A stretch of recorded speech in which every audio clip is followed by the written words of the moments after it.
Page number 2 पुस्तकाचं जर आपण उघडून बघितलं, so we find the name of what is called as supplementary unit. Supplementary unit म्हणजे काय, तर जे 7 फंडामेंटल युनिट्स आहे त्याच्या व्यतिरिक्त दोन अजून 2 more units are there. Okay, which are the 2 more units? So 2 more units apart from the 7 fundamental units, they are called as the supplementary units. आणि कुठले आहेत ते? One is the plane angle, other is the solid angle. आता plane angle म्हणजे काय, हे चित्र बघा, फिगर 1.1a. हे फिगर जर तुम्ही बघितलं तर यू विल फाइंड दॅट हे आपण अँगल एका प्लेनवरती काढलेलं आहे. एक भूमिती आपण शिकलो आहोत. So this is O, this is the arc A B, आणि हे जे अँगल आहे दॅट इज, हे जे अँगल आहे D theta, this is called as a plane angle. Okay, so plane angle कसं काढतात? तर प्लेन अँगल, आता समजा मला हे प्लेन अँगल काढायचं आहे, तर प्लेन अँगल काढण्यासाठी डी थिटा म्हणजे हे अँगल इज इक्वल टू हा जो आर्क आहे म्हणजे ए बी, आर्क ए बी, म्हणजे आता आपण तिथे डी एस असं दिलं आहे. So D S is the length of arc A B. या ए बीची जी आपण जर लेंथ मेजर केली तर तो डी एस आहे. तर डी एस अपॉन हा जो रेडियस आहे, दिस इज आर, हा जो रेडियस आहे आर म्हणजे ओ पासनं ए पर्यंत किंवा ओ पासनं बी पर्यंत हा जो रेडियस आहे that is R. So D S upon R जर केलं, डी एस काढला आणि त्याला आरनी डिवाइड केलं तर that angle is D theta which is called as a plane angle. Okay, आता ह्या प्लेन अँगलचं युनिट काय आहे तर हे लक्षात ठेवा. प्लेन अँगलचं युनिट रेडियन असं आहे. What is the unit of plane angle? Radian. Spelling काय रेडियनचं? RADIAN, RADIAN.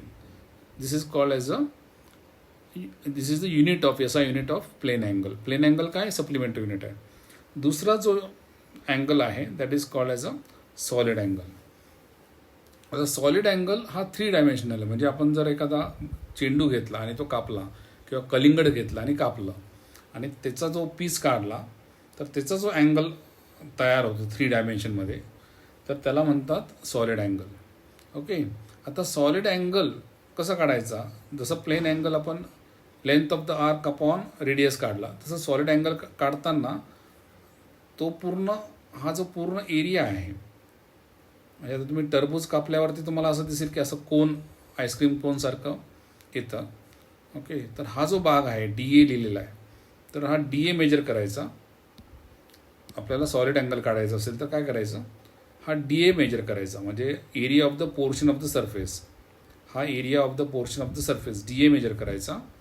आणि जो area of the portion of the surface म्हणजे कुठला? ऑफ द स्पिअर, म्हणजे हा जो एरिया डी ए आहे तो, and the square of the radius of the sphere. हा जो रेडियस आहे हा आर आहे बघा, हा आर याची दाखवला आहे, हा आर, तर याचा स्क्वेअर घ्यायचा. म्हणजे एरिया डी ए, समजा हा एरिया डी ए आहे, या हा जो कापलेला स्पिअरमधनं जो कापलेला आपण जसं कलिंगड कापतो आणि एक पीस काढतो, त्याचा जो वरचा एरिया आहे तो डी ए आहे, आणि त्याचा जो रेडियस आहे त्याचा जो स्क्वेअर आर स्क्वेअर, हा कर्सीमध्ये लिहिला मी आर, असं पण लिहू शकतो तुम्ही, आर स्क्वेअर अपॉन डी ए.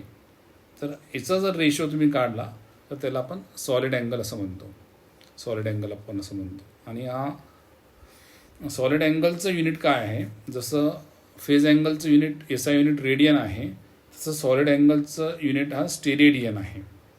ओके, इथे कुठे दिलं आहे का नाही मला माहीत नाही, पण the solid angles unit is steradian. बघा, हे एस आर जो आहे, S R is steradian, steradian.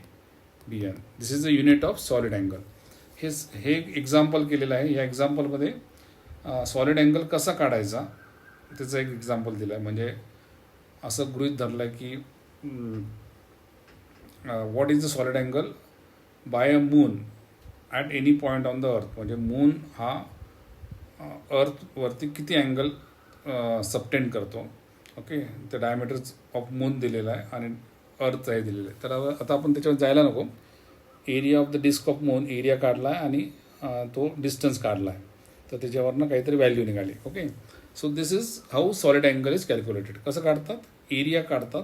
हा जसा एरिया काढला इथे पाय आर स्क्वेअर असतो ना एरिया अपॉन द डिस्टन्स हा जे काय डिस्टन्स असेल हे डिस्टन्स दिलेलं आहे त्याचा स्क्वेअर घ्यायचा. That becomes the solid angle. Okay. एक महत्त्वाचं आहे या बॉक्समध्ये जे दिलेलं आहे फार गमतीदार आहे, महत्त्वाचं आहे, ते तुम्हाला नंतर पण लागू शकते. पाय रेडियन म्हणजे किती डिग्री? तर हे लक्षात ठेवा, पाय रेडियन म्हणजे 180 degree, 180 degrees. Okay. So pi radian, relationship between radian पण अँगलचं मेजरमेंट आहे आणि डिग्री पण अँगलचं मेजरमेंट आहे. सो रेडियन आणि डिग्रीमध्ये रिलेशनशिप काय? तर पाय रेडियन म्हणजे 180 डिग्रीज. ओके. म्हणजे 1 रेडियन म्हणजे किती झाला? तर 1 रेडियन समजा आपल्याला काढायचं असेल तर 180 upon pi. 1 radian is equal to 180 upon pi. आणि पायची किंमत जर तुम्ही टाकली, पायची किंमत आहे 3.1415. लक्षात ठेवा, पायची किंमत जर याच्यामध्ये टाकली तर तुम्हाला रेडियनचा डिग्रीमध्ये अँगल मिळतो. ओके. हे जस्ट एक हे नंतर लागेल आपल्याला, आत्ता लागणार नाही, किंवा जॉमेट्रीमध्ये पण लागतं, गणितात लागतं आहे. Radian is pi radian is equal to 180 degrees किंवा 1 radian is equal to 180 upon pi degrees. Okay. Sir this is हे जस्ट एक जनरल नॉलेज म्हणून दिलेलं आहे. Do you know? ओके. आता आपल्याला महत्त्वाचं काय की सप्लिमेंटरी अँगल, प्लेन अँगल आणि सॉलिड अँगल असतात. प्लेन अँगल हे आपण रेडियनमध्ये मेजर करतो आणि प्लेन अँगल आपण D theta is equal to DS upon R या फॉर्म्युलाने काढतो. सॉलिड अँगल हा 3 डायमेन्शनल अँगल आहे, तो आपण कसा कुठल्या फॉर्म्युलाने वापरतो? DS upon R, DA upon R स्क्वेअरने, या फॉर्म्युलाने आपण सॉलिड अँगल काढतो. सॉलिड अँगलचं युनिट स्टेरेडियन आहे आणि प्लेन अँगलचं युनिट रेडियन आहे. सॉलिड अँगलचं युनिट स्टेरेडियन आहे आणि प्लेन अँगलचं युनिट रेडियन आहे. आता SI युनिट लिहिताना काय काळजी घ्यायची? त्याला कन्व्हेन्शन असं आपण म्हणतो. What are the conventions for the use of SI unit? म्हणजे SI युनिट लिहिताना काय काळजी घ्यायची? तर प्रत्येक फिजिकल क्वांटिटीला एक सिम्बॉल द्यायचा. म्हणजे उदाहरणार्थ लेंथला आपण एक सिम्बॉल द्यायचं फिजिकल क्वांटिटीला. कुठला? युनिटला लेंथचं युनिट काय? मीटर. किंवा टाईमचं युनिट काय? सेकंद. तर आपण याचा सिम्बॉल लिहिला आहे. M is the metre. Metre लिहिलं आहे का नाही? तर आपण सिम्बॉल लिहिला. काय लिहिला? M लिहिला आहे. सेकंद लिहिला का नाही? तर काय लिहिला? सिम्बॉल लिहिला. काय लिहिला? S. तर प्रत्येक फिजिकल क्वांटिटीचा सिम्बॉल लिहून त्याचं रिप्रेझेंटेशन करायचं. ओके. हे झाला पहिला नियम. दुसरा नियम काय की युनिट लिहिताना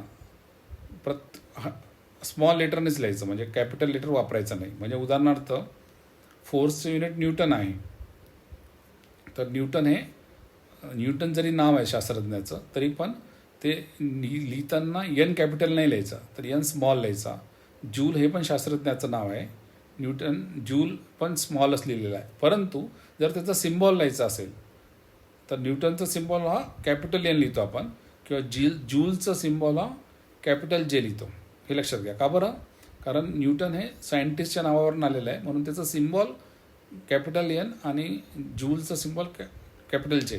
परंतु मीटरचं सिम्बॉल आपण कॅपिटल M लिहितो का? नाही. का? कारण मीटर काही सायंटिस्टच्या नावावरून आलेलं नाही. किंवा सेकंदचं सिम्बॉल आपण कॅपिटल S लिहितो का? नाही. कारण सेकंद हे काही सायंटिस्टच्या नावावरून आलेलं नाही.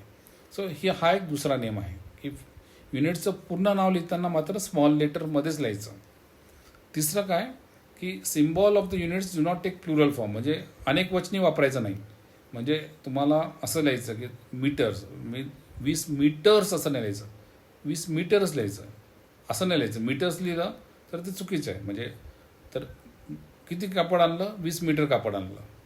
किती किलो टोमॅटो आणले? तर 50 किलो टोमॅटो आणले. 50 kg असं नाही लिहायचं. असं लिहिलं तर चुकीचं आहे. काय लिहायचं? 50 kg. 20 न्यूटनस नाही लिहायचं. ओके. तर हे महत्त्वाचं आहे.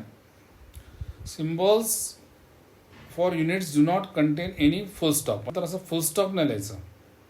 म्हणजे 25 किलोग्रॅम नंतर तुम्ही असं लिहिलं 25 किलोग्रॅम आणि त्याच्यानंतर फुल स्टॉप टाकला तर हे अलाउड नाही. तर काय लिहायचं? फक्त 25 किलोग्रॅम. ओके. हा चौथा नियम. त्याच्यानंतर काय की units of physical quantity in numerator and denominator should be return as 1 ratio. म्हणजे असा ॲक्सेलरेशनचं युनिट मीटर पर सेकंड स्क्वेअर असं असतं. पण असं नाही लिहायचं, म्हणजे मीटर अपॉन सेकंद असं नाही लिहायचं. ओके, म्हणजे जर आपल्याला माहिती आहे की ॲक्सेलरेशन हे वेलॉसिटी अपॉन सेकंद आहे, वेलॉसिटी अपॉन टाईम आहे, किंवा टाईम अपॉन टाईम असं नाही लिहायचं. तर मीटर पर सेकंद असं नाही लिहायचं, हे चुकीचं आहे. तर सेकंद इंटू सेकंद स्क्वेअर होतं, म्हणून मीटर पर सेकंद स्क्वेअर असं लिहायचं. हा झाला चौथा नियम. म्हणजे न्यूमरेटर म्हणजे वरचा भाग आणि डिनॉमिनेटर म्हणजे खालचा भाग, रेशोच्या खालचा भाग. तर हे लिहिताना ही काळजी घ्यायची की मीटर पर सेकंड स्क्वेअर लिहिना, असं लिहिलं तर ते चुकीचं आहे. त्याचा हा बदला 5वा नियम. 6वा नियम काय की use of combination of unit and symbol is avoided. म्हणजे उदाहरणार्थ कसं की आता इथे आपण सर्व सिम्बॉलच वापरले. जूल हा सिम्बॉल आहे, किलोग्रॅम हा सिम्बॉल आहे, केल्विन हा सिम्बॉल आहे. तुम्ही जर असं लिहिलं, जूल हे पूर्ण फिजिकल क्वांटिटीचं नाव लिहिलं, तर हे चुकीचं आहे. कारण तुम्ही काय केलं, इथे पूर्ण नाव लिहिलं आहे आणि इथे सिम्बॉल टाकलेलं आहे. तर असं हायब्रिड नाही करायचं. ओके, असं चालत नाही. काय करायचं, नियम काय की सर्व सिम्बॉलमध्ये लिहायचं. तुम्हाला जर सिम्बॉल लिहायचं तर पूर्ण सिम्बॉल लिहायचं. जूलचं सिम्बॉल जे, किलोग्रॅमचा सिम्बॉल KG, टेम्परेचरचं सिम्बॉल केल्विन. ओके, हा झाला 6वा नियम. 7वा नियम काय, हा the prefix symbol is used before the symbol of the unit. म्हणजे काय, prefix symbol and unit symbol constitute a new symbol for the unit which can be raised to a positive or negative power of 10. Prefix म्हणजे अगोदर आलेला. Okay, sir अगोदर आलेला symbol हा symbol of the युनिटच्या अगोदर लिहायचा. ओके, हा झाला 7वा नियम. अशा पद्धतीने हे जे नियम आहे त्याला आपण convention for the use of SI unit म्हणतो. परीक्षेमध्ये असं विचारू शकता की write down the conventions for the use of SI unit. तर लिहिताना काय लिहायचं, first is unit of every physical quantity should be return as a symbol. म्हणजे मीटरचा एम, सेकंदचं सेकंद, टाईमचं सेकंद. फुल नेम कधी पण स्मॉल लेटरमध्येच लिहायचं. मात्र सायंटिस्टचं नाव असेल तर त्याचा जो सिम्बॉल आहे तो कॅपिटलमध्ये लिहायचा. हा झाला दुसरा नियम. तिसऱ्या नेममध्ये प्लुरल कधीच लिहायचं नाही. चौथ्या नेममध्ये फुलस्टॉप टाकायचा नाही सिम्बॉल नंतर. 5व्या नेममध्ये मीटर पर सेकंद असं नाही लिहायचं, तर मीटर पर सेकंड स्क्वेअर असं लिहायचं. 6व्या नेममध्ये संपूर्णपणे सिम्बॉलच वापरायचं. आणि 7व्या नेममध्ये सिम्बॉलच्या अगोदर जे काही आलं तर ते प्रिफिक्स सिम्बॉल हा त्याच्या अगोदर लिहायचं सिम्बॉल ऑफ युनिटच्या. असे 7 नियम आहे आणि ते 7 नियम तुम्हाला समजलेले आहेत. Okay, thank you.